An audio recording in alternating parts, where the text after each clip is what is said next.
Bonjour à tous. La France toujours dans l'actualité, 3 jours après les attaques qui ont fait au moins 129 morts à Paris. La France vient d'ordonner une nouvelle opération en Syrie.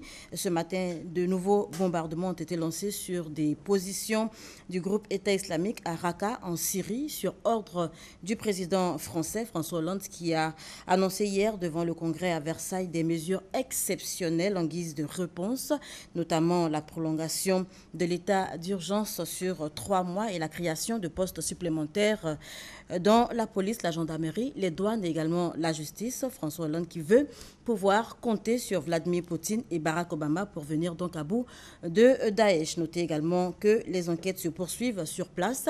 5 des 7 kamikazes impliqués dans ces attentats à Paris ont été identifiés et la traque se poursuit contre le dernier. Je vous le disais tantôt, François Hollande était hier face au Congrès. L'heure est grave, la menace plane. Le président français a annoncé des mesures exceptionnelles. Dans cette période d'une exceptionnelle gravité, j'ai tenu à m'adresser devant le Parlement réuni en Congrès pour marquer l'unité nationale face à une telle abomination et pour répondre avec la détermination froide qui convient à l'attaque ignoble dont notre pays a été la cible.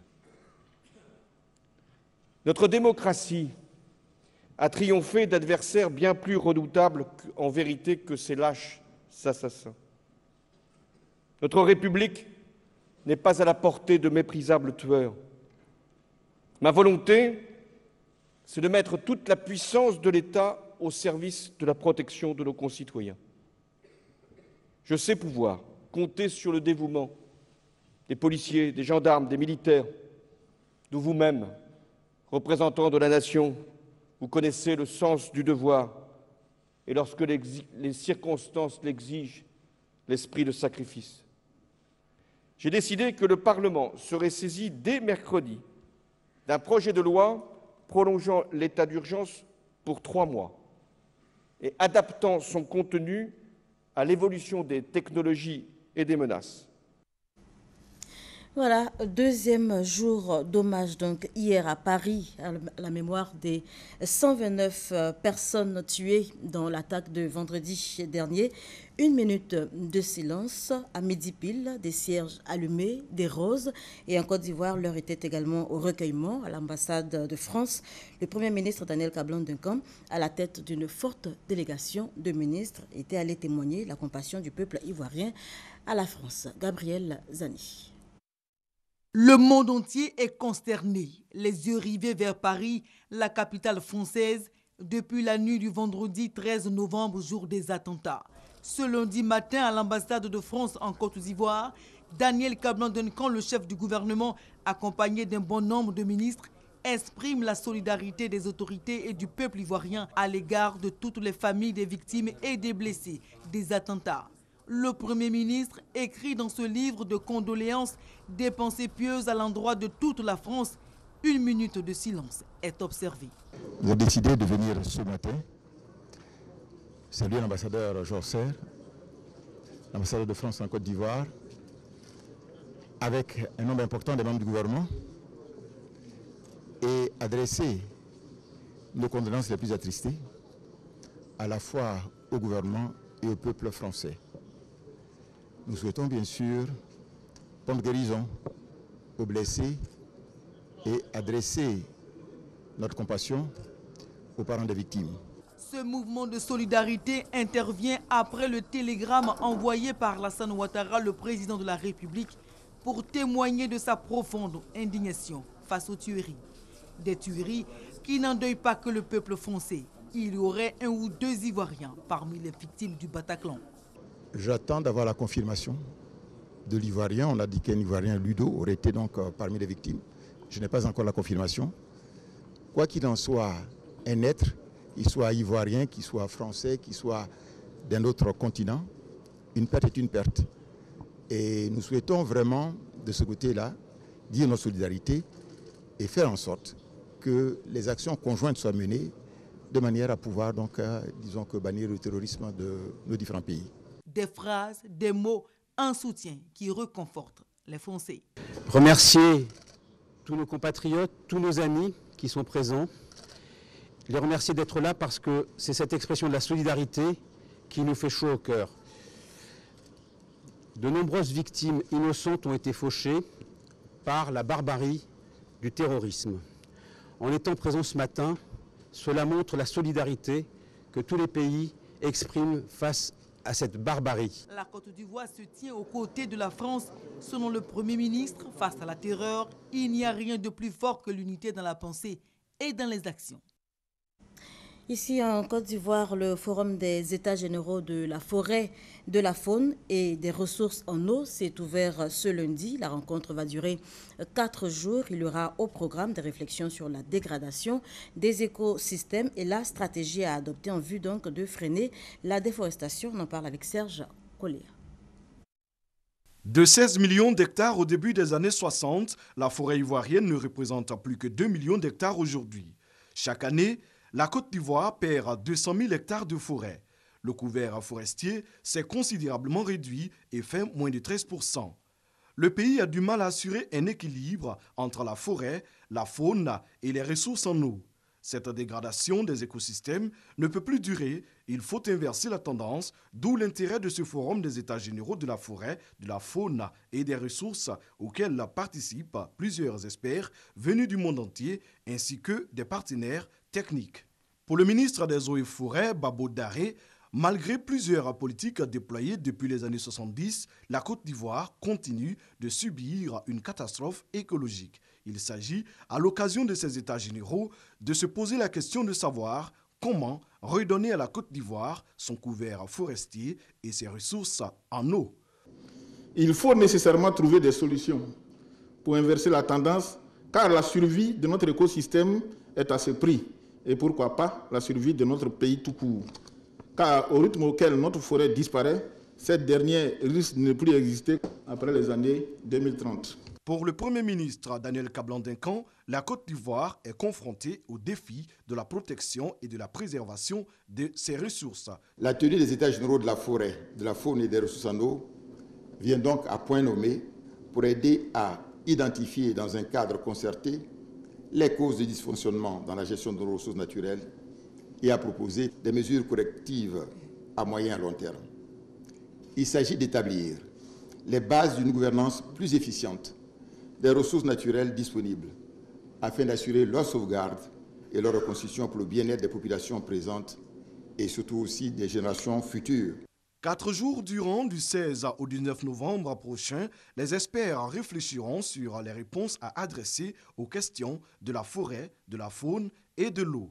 À l'issue des travaux, un plan stratégique de gestion durable sera mis en place pour mettre fin au cycle de déforestation et de dégradation du milieu naturel. La semaine mondiale de l'entrepreneuriat a également démarré ce lundi. L'initiative de la Confédération générale des entreprises de Côte d'Ivoire a pour but de promouvoir l'entrepreneuriat, surtout au niveau des jeunes. Il est question, vous en doutez certainement, de réduire considérablement le chômage des jeunes. Mamadou Kouassi. Pour sa 2e édition, la Semaine mondiale de l'entrepreneuriat est célébrée simultanément dans 160 pays, chose qui témoigne de l'importance de l'entrepreneuriat dans l'économie mondiale. À la faveur de la célébration nationale qui s'est ouverte ce lundi, l'État de Côte d'Ivoire et le secteur privé ont réitéré leur engagement à travailler en synergie pour faire de ce secteur l'un des piliers les plus importants de l'économie ivoirienne. Nous, en tant qu'État de Côte d'Ivoire, nous sommes là pour prendre des mesures pour favoriser un certain nombre d'actions. Et l'opération sur le terrain, c'est les entreprises qui font la mise en œuvre de ces genres d'opérations sur le terrain. Donc nous travaillons en partenariat avec la CGC pour faire avancer l'entrepreneuriat en Côte d'Ivoire. Notre président le clame tous les jours.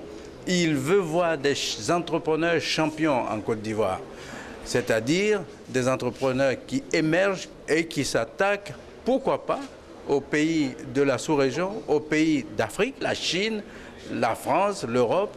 Devenir des champions nationaux, c'est justement l'ambition de Mohamed Lamine Bakayoko et de Nasser Edi, 2 jeunes entrepreneurs ivoiriens. Ils souhaitent davantage de soutien pour y parvenir. C'est le lauréat de la dernière édition du concours CGCI Academy encourage les camarades jeunes à leur emboîter le pas. On peut entreprendre avec 2, 3, 4 millions, comme je le dis chaque fois. C'est mieux que d'aller se mettre dans des embarcations de traverses et puis disons de se donner au suicide dans la Méditerranée. Et là encore, on va créer de l'emploi pour nos frères ivoiriens. On va participer aussi à l'économie nationale. Je pense que c'est un acte patriotique d'entreprendre. Prévu s'achever le 22 novembre 2015, la célébration nationale de la Semaine mondiale de l'entrepreneuriat sera marquée par plusieurs panels et conférences. Et vous le verrez en images, couverture maladie universelle. Le lancement de l'opération d'enrôlement des dockers est en cours. 8000 dockers exerçant dans les 2 ports du pays sont concernés par cette initiative qui va durer 1 mois. 600 étudiants de l'INSAC, l'Institut national supérieur des arts et de l'action culturelle, seront bientôt recrutés à la fonction publique. L'information a été donnée par le ministre de la Culture et de la Francophonie. C'était au cours d'un point de presse suivi pour vous par Estelle Brou et Herman Niamia. Jean-Serge Godet est diplômé de l'École nationale des théâtres et des danses. En s'inscrivant dans cette école, ce titulaire de master en pratique théâtrale dit être venu se former pour avoir les rudiments nécessaires pour assurer son autonomie. Les études terminées, la réalité est tout autre. Après la formation, nous avons essayé tant bien que mal d'être sur le terrain, c'est-à-dire participer au festival, participer à toutes ces activités artistiques. Mais ce n'est pas facile pour un étudiant qui sort de l'école de théâtre de pouvoir se prendre en charge parce que toutes les conditions ne sont pas réunies pour pouvoir être autonome parce que le milieu théâtral en Côte d'Ivoire vraiment n'avance pas. Comme Jean-Serge, ils sont 1400 étudiants qui ont fini leurs études à l'Institut national supérieur des arts et de l'action culturelle qui peinent à avoir un premier emploi. L'État, conscient de cette réalité, a décidé cette année de recruter 600 diplômés de l'INSAC. Musique, professeur de collège et professeur de lycée, un total de 260. Pour les arts plastiques, un total de 270. Pour le théâtre, nous aurons donc 10 postes. Pour la danse, 20 postes. Le cinéma, 40 postes. Les étudiants venus nombreux assister à ce point presse se réjouissent de la nouvelle. Je pense que c'est une très belle opportunité parce que les années antérieures, ce problème-là a surtout fait une difficulté, une peur au niveau des étudiants. Mais en apprenant qu'il y a 600 places, cela donne au moins la chance à tous les étudiants qui sont ici de se présenter et quelque part d'avoir un boulot. C'est un ouf de soulagement vu que les années précédentes, les places n'étaient pas assez nombreuses. Et puis il faut dire qu'il y a un combat qui a été fait. Nous remercions le gouvernement d'avoir répondu aux cris de cœur des étudiants. Ce recrutement se fera à l'issue d'un concours co-organisé par le ministère de la fonction publique et de la réforme administrative et le ministère de la culture et de la francophonie. Les inscriptions ont commencé et le concours se tiendra en janvier 2016. Je vous conduis à présent à la découverte du musée des civilisations de Côte d'Ivoire, situé à l'entrée du plateau en provenance d'Adjamé. C'est l'un des plus importants de la sous-région ouest africaine. Le musée de Côte d'Ivoire reste toujours ouvert aux populations malgré le lourd tribut payé pendant donc la crise post-électorale. Visite guidée avec Abdoulaye Koné et Hugues Hervé-Blé. Pillé lors de la crise post-électorale de 2010, le musée des civilisations de Côte d'Ivoire a aujourd'hui fière allure. Pourtant, les Ivoiriens semblent bouder cette institution culturelle, l'une des plus importantes de la sous-région. Ce sont pourtant au moins 15 000 spécimens que le musée des civilisations de Côte d'Ivoire attend de faire découvrir à la population. Donc nous avons les poids pesés l'or, nous avons la statuette, nous avons le masque. Nous avons les attributs de pouvoir, les insignes royaux. Nous avons aussi le textile. Nous avons les entraves d'esclaves. Tout ce qui porte sur la valeur historique, scientifique, sociale, culturelle et politique de la Côte d'Ivoire. Le musée des civilisations reste plus que jamais toujours ouvert au grand public. Sa direction s'apprête même à organiser dans quelques semaines une grande exposition. Une nouvelle qui réjouit les adeptes de l'art et de la culture. Le musée contient et présente les œuvres d'art. Ces œuvres-là racontent des histoires, traduisent même, pourquoi pas, la civilisation de la Côte d'Ivoire. Donc je pense que le musée il a une place de choix dans le développement culturel même du pays. C'est l'âme de toute civilisation. C'est là qu'on vient pour découvrir le passé ou les éléments qui témoignent du passé de chaque peuple avec lesquels on peut reconstituer l'histoire de chaque peuple. Pour une plus grande conservation et protection des objets parfois frauduleusement emportés hors du pays, le ministère de tutelle a instauré une autorisation d'exportation. L'autorisation ou le certificat d'exportation, comme vous pouvez le voir, est un document qui donne la possibilité à tous ceux qui veulent exporter un objet de la Côte d'Ivoire sorti du territoire ivoirien d'avoir ce document qui est valable pour toutes les frontières du monde. Il faut souligner que le musée n'empêche pas la vente de certains objets d'art. Cependant, la mesure relative à l'autorisation d'exportation rencontre quelques insuffisances dans son application. On voulait que le musée n'a qu'à avoir des délégués dans les marchés des arts. Est-ce que vous comprenez?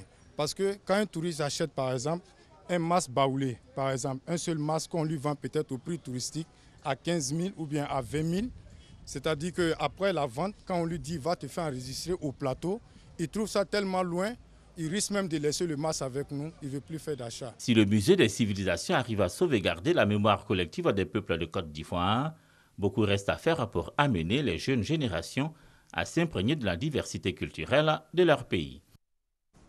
Voilà, et sachez avant de nous dire au revoir qu'à quelques jours seulement de la COP21, la conférence mondiale sur le climat, et au terme de 2 jours de négociations, le G20 a publié une déclaration dans laquelle il réaffirme sa détermination à trouver un accord international permettant donc de limiter le réchauffement climatique à 2 degrés Celsius. Merci de nous avoir suivis.